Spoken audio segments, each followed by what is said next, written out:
Alright, today I'm making chili for one with the Trangia, the little one. I've got my gas connected. This is the bigger pot out of the two pots that come with it. And then I've got a bag of onions and peppers. I've got a can of tomatoes. I will not use that whole can of tomatoes. I'll use a couple spoonfuls of chili mix. I haven't used this one before, but it's a nice size, so that's that. And then I've got a bag of just hamburger meat that I'll use. I portioned that one out from the amount of meat I made for dinner with a normal amount of chili.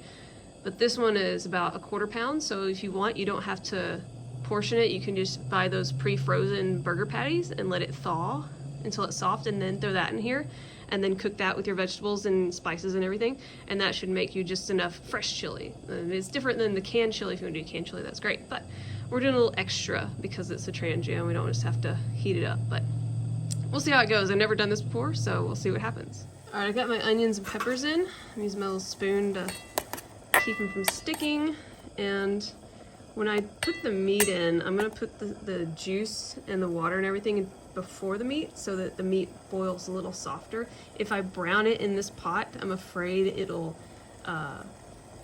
stick kind of and be harder to clean, and it doesn't need to be browned specifically, I don't think. I've done chili a few times without browning the meat and just putting it in with the spices and the juice, and it comes out almost exactly the same. So I don't think anybody's gonna be worried about it if you're cooking outside. Just put it in after, so you don't have to clean up the pot as easy. I mean, it's gonna have seasoning all over it. That's gonna be hard enough to get off, but having burn on meat is just as bad. So we'll see how that goes.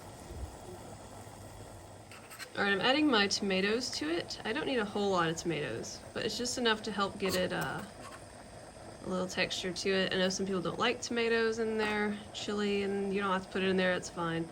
Add more peppers or something. That's up to you, it's yours. Just don't put beans in it. Please, don't put beans in it, but that's probably good. I like it a little saucier, and it helps break up a little texture to it, but we'll let that boil down a little bit, and then we'll add the meat. All right, I added a little bit of the chili powder, and I'm gonna mix it up and see where we're at with it.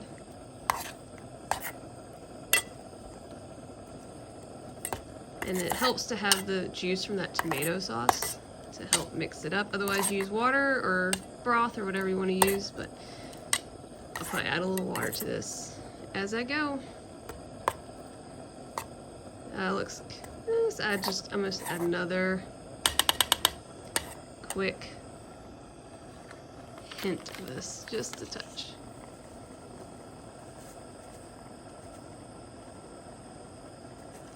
All right, that's good.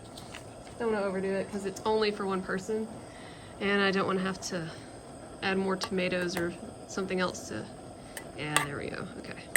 Because this one is an all-in-one seasoning, so I assume it has the flour, the cornmeal in it to help thicken it. I usually use a different kind of setup where I have all the stuff separate and I have to add it myself, so we'll see how that goes. All right, let's let that, we'll put the meat in a second. All right, I got the meat in, and the job here is to get it mushed up as best we can and get sauce all over it. And let it simmer, and I think I will be adding a little bit of liquid to this in a minute just to help it along. Get off the side. Yeah, needs a little more liquid, but that's okay. So I've got a water bottle. We're gonna pour a little, that's all, just a splash, not much. I've got the heat turned up just a little bit higher to help things along, but I know it looks gross. That's how chili looks before it cooks, sorry. Yum, I promise this will look better in a little bit. It's so gross.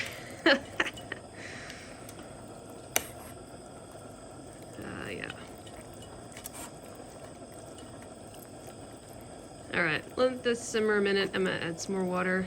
One more time, a little more water. It'll boil off. Might need more seasoning, we'll see. I think we do. All right, let's let that chill. Alright, I did add a little bit more seasoning, but see how it's already soft and coming together and it looks more like chili and not gross. But it does have to cook a little longer. Just because it looks done, because the seasoning's all mixed in, it doesn't mean you're ready to eat it, because if you can see here, the meat's still raw. The meat is not done at all. It's gonna have to boil and simmer for a good few minutes. You'll know when it's done because it won't be as soft as this.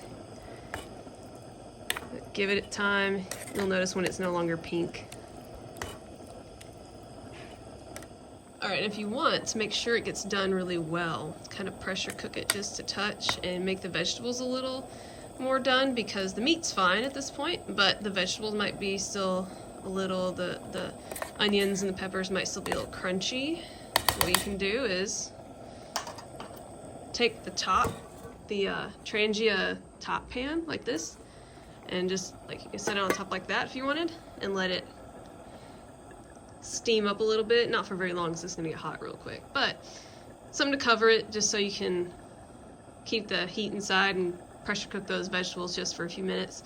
Maybe I'm gonna probably maybe 1 or 2 minutes at the most, just to get things going together. Okay, I turned off the heat. It's nice and done. That seasoning packet doesn't have this thickening stuff that I like, where the other ones have like a little packet of cornmeal or whatever, and it makes the sauce a little thicker, but it's done. It's good enough. And you can see, turn it, because we didn't sear the meat, we have a clean bottom on the pan, so it's easier to clean up. So now the only thing left to do is to eat it, which normally you could just eat out of the bowl however you want, but I just happen to have a bowl with cornbread in it, so let's get that set up.